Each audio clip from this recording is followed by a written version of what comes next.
The ideal state of health is when all persons are able to develop their full potentials and capacities, irrespective of any challenges that may come their way, and continue to remain useful and relevant in the society and the world at large. Hi, good afternoon and welcome to the Healthy People TV show on Big Hands TV. My name is Michael and I'm your host for today's edition.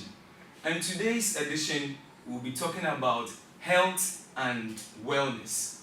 Health and wellness. What do you know health to be? And what do you think of wellness? Are these different or they are similar? We are very privileged to have in our studios today Mrs. Janet Ansah Danso, who is a nurse at the Gynae Emergency Unit of 37 Military Hospital. She will be helping us with today's discussion and education. We bring you greetings from our studios of Big Hands TV. Please stay with us as we go for a quick commercial. We'll be right back.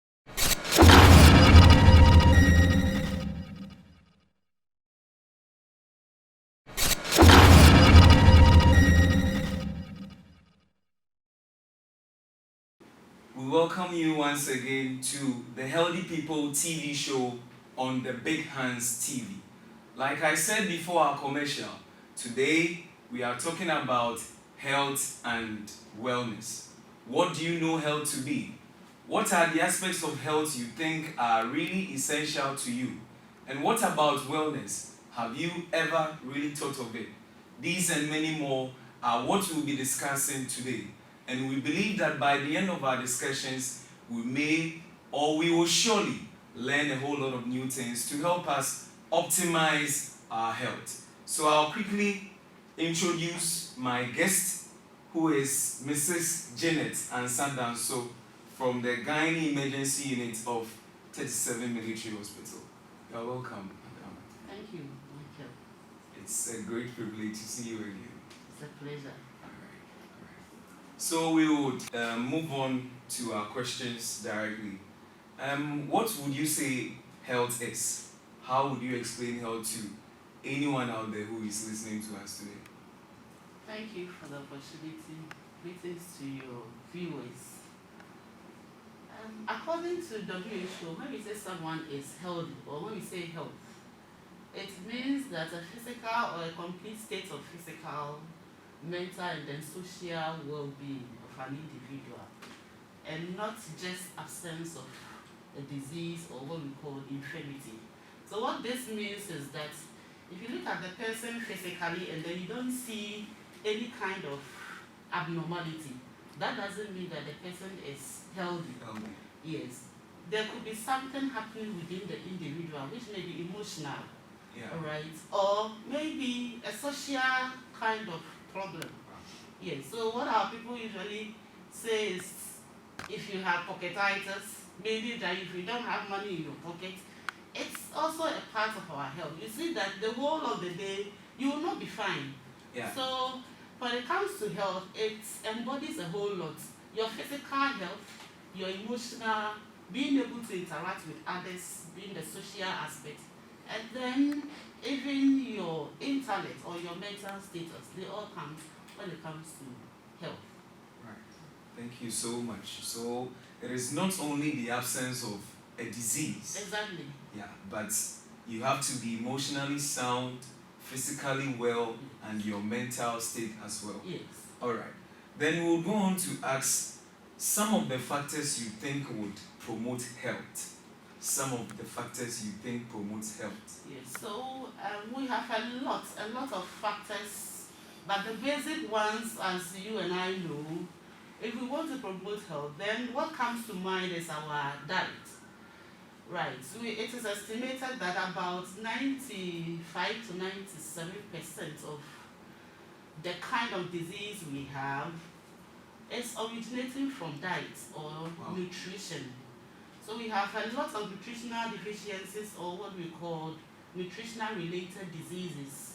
Okay. Apart from that, we have conditions that are not really nutritionally related, but I see that they are chronic and they are being affected by virtue of the kind of diet or by virtue of the kind of food that we eat. And so you realize that food contributes a lot to our health. In fact, for human beings to grow well, you realize that it depends on the kind of food on the diet that we eat. Apart from that, we have exercises. Okay. When you exercise, you tend to burn a lot of fat, right? And then the muscles are into actions. So dead tissues are easily replaced. So if you have accumulation of dead tissue by the fact that you are not exercising, then you can think of what will happen, right? So exercise is another way of ensuring that we promote our health. And then we can also talk of adequate hydration, drinking of water, right? It is estimated that we have to drink at least 8 ounces or 8 glasses of water in a day, right? This water comes to help our system for a lot of activities, including formation of hormones and other things. Yes. So all bad things that have been deposited in our body, by the process of this water, they are able to flush our body, and then we are able to live in good health. You can also talk of enough rest and sleep. When you rest, you see that your body will recuperate the lost energy. In fact, when you are defining health, we also include being able to maximize your strength and then becoming productive. And so if you don't rest well or you don't have enough sleep, you realize that your productivity is at stake.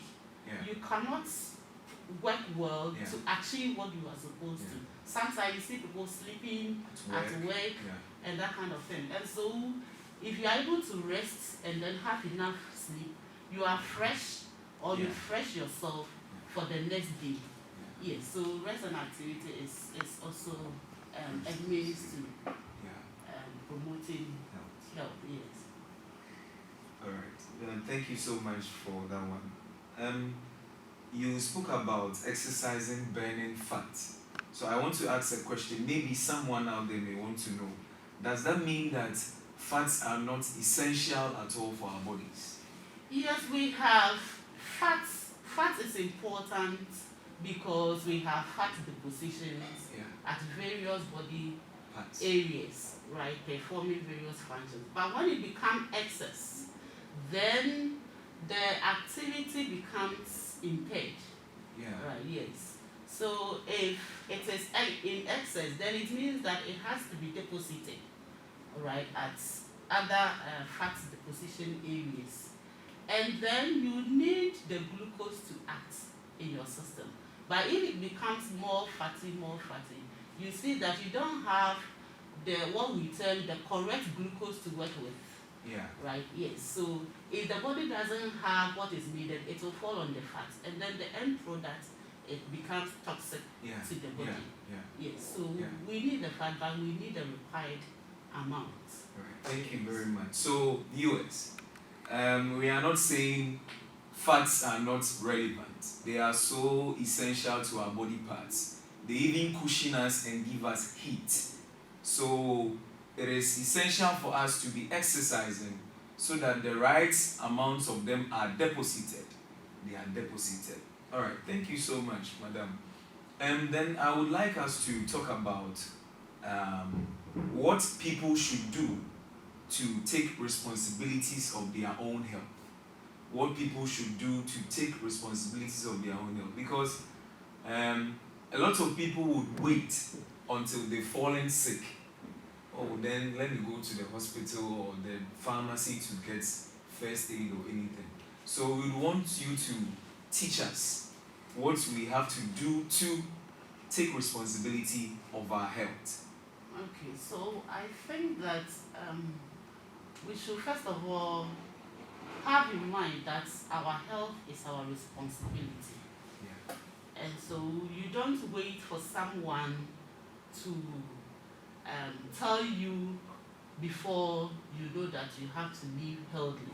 Or you don't wait for a condition to start before you start looking for help.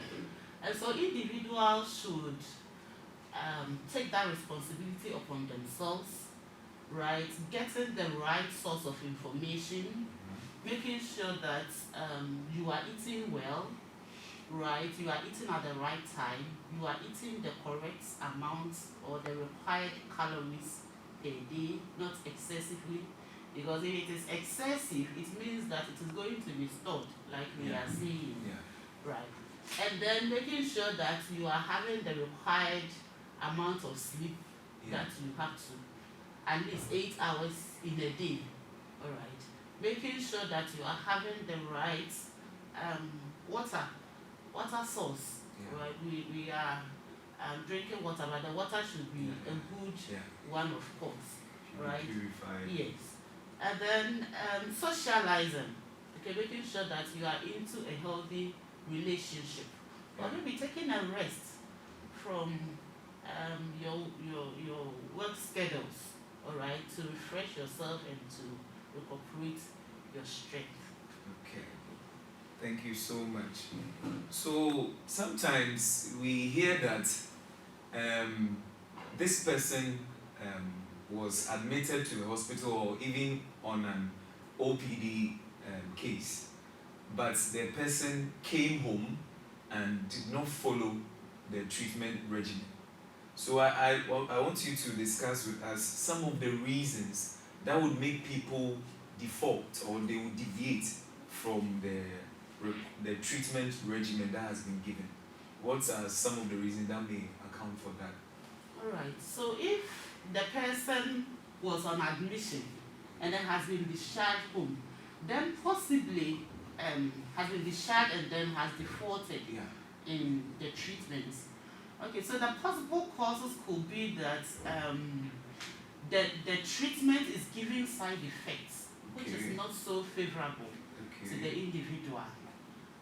Or maybe the person is not having the financial support to continue to buy the drugs. Some of the drugs are quite expensive. So if it is not within the person's capacity to buy the drugs, then definitely the person will default. Right. Or maybe supervision. And so sometimes some of these chronic diseases like TB, HIV, and the rest, you see that we have what we call DOT system, where the person will have to be observed by the health personnel, or you get someone who will support you at home, so that whilst you are taking the drug, it is being observed.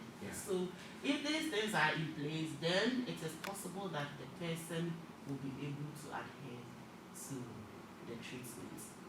But sometimes too, for example, if it should be a follow-up, maybe a follow-up to the clinic, then the proximity will also play a part. For instance, if the distance from the individual's home to the health facility is long, then they will... you can put the person off. Exactly.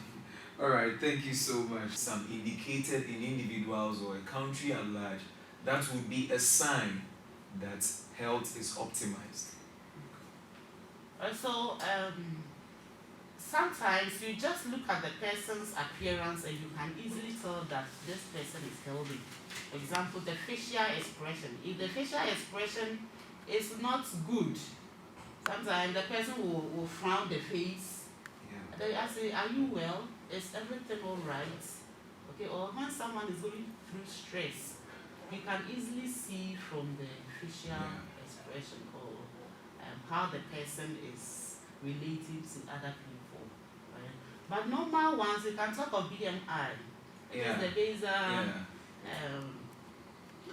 BMI, The body mass index, right? Where the fat density is beyond normal.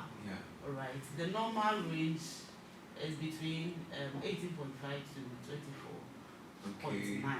So below, it means that you are less. And if it's above 25, it means that you are overweight. Right? If it's above 30, it means you are obese.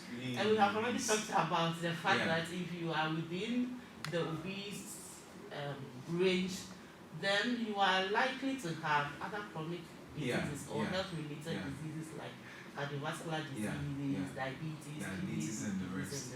Yes. And so the BMI could be one. And then sometimes we can look at the waist circumference or the arm circumference. Usually with children, we use the mid-arm Yeah. circumference to determine their status or their health status. Okay. All right. Now we want to move on and talk about wellness. Wellness. What is it? Is it the same as health or they are different? Well, sometimes they are used interchangeably, yes, but it's like they all depend on each other. Okay. If you are living healthy, it means that you are doing or you are well, right? Yeah. Or if you are practicing wellness, it means that you are healthy. So what it simply means is that the health is just a state, what you find yourself at that time. Yeah. What we will call it as imprint, Yeah. imu, Yeah. Yeah. or yes, or wadwene mu, ohonam mu, wabusua mu, relationship mu, Yeah. everything is in place, right? Yeah. So your case of wellness, it's like what you do to make sure that you are healthy. Okay. So those activities that you are doing, like the healthy eating, drinking of good water, exercising, practicing good sleeping and all that, that means that you are in the process of, or you are making sure that you are healthy. So when it comes to wellness, it's about the activities or healthy lifestyle that you adopt to make sure that you are well. Okay. All right. Thank you so much. That's very informative. So we have seen that they depend on each other. Exactly. Yeah. Yeah. And health would help us build up to wellness. That's very good. Thank you. What are there any aspects of wellness? Are there any aspects, if there may be? Yes. So when we are talking of wellness, we are looking at wellness of the mind. Okay. Or wellness of the body, how the physical aspect is performing. And then wellness of the mind, your emotions, how you are going through, the way you are able to resolve conflicts, alright, or the way you go through stress smoothly. Everybody goes through stress. Yeah. But then how you go through it is the issue, right? We could also talk of even social, right? Social wellness, being able to relax yourself, relate with others well, alright? Issues that you are not supposed to get angry, are you just getting angry so easily, alright? Are you able to take rest well? Alright, sometimes people are sleeping and they are not sleeping. So you wake up even tired from your sleep. Exactly. Okay, and then intellectually, are you able to learn well?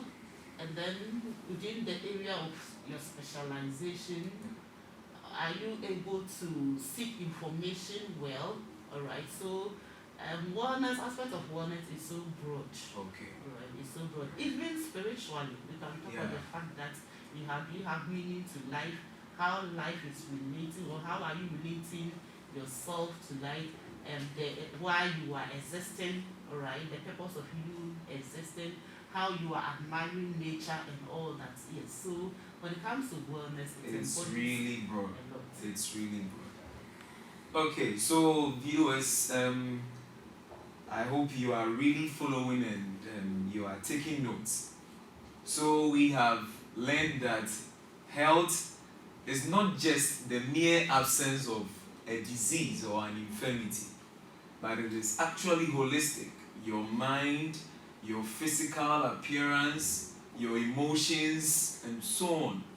So you do not say you are healthy just because you don't have malaria or cholera or even this pandemic, COVID-19, but it has to be your emotions, your physical state, and your spiritual state as well.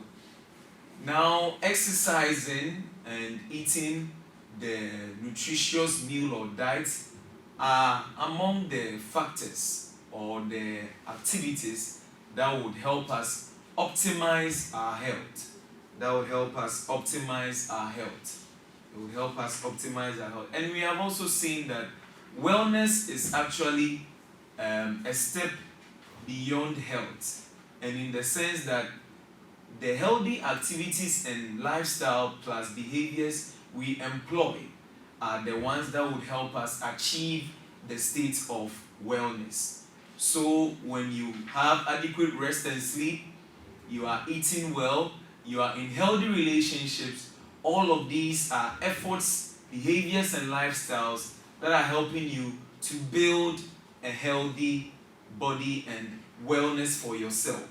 So we would be taking our final words from Mrs. Janet Danso, who is an SNO at the Gynae Emergency Unit at 37 Military Hospital. So, Madam, your last words for us. Your last words for us, and I would like you to really pay particular attention to the camera. Thank you very much. I would like to add one aspect of maintaining health, or what promotes our health. Sometimes what happens to our system we have no control. For example, genetic. Yeah. Yes, if you are genetically determined to suffer a disease, for example, sickle cell, then sometimes it becomes difficult for you to live good. True. But what I want to say is that our health lies in our hands. You need to take responsibility of your health because it is your own body, right? If you are living well, you enjoy life. But if you are suffering from a condition, you realize that you go through the pain and then the kind of discomfort. And so once we are able to live healthy, then we can enjoy the good life, which will improve our morale as well. So I always say that the preventive is better than the curative. You are able to prevent having diseases or conditions. It is far better than going through the stress and the problems of curing the disease. All right. Thank you so much, Madam Jane, for honoring our invitation and coming to teach and educate us. I do not know if you have some people you want to give your regards to. You have the opportunity. I would like to extend my greetings to my husband, my kids, my family, and my working colleagues. All right. So viewers, so soon we have come to the end of a very interesting episode of the Healthy People TV show on the Big Hands TV. We believe that you have learnt a lot today, and this education would help you take very good measures of taking active responsibility of your health, of the health of your family, and of the health of our country. We want to thank our sponsors, the Big Hands Foundation, for making it possible for us to come your way with this great program. I have been your regular host, who is Michael Jame Osei. We hope to see you so soon in the next episode. Thank you for watching.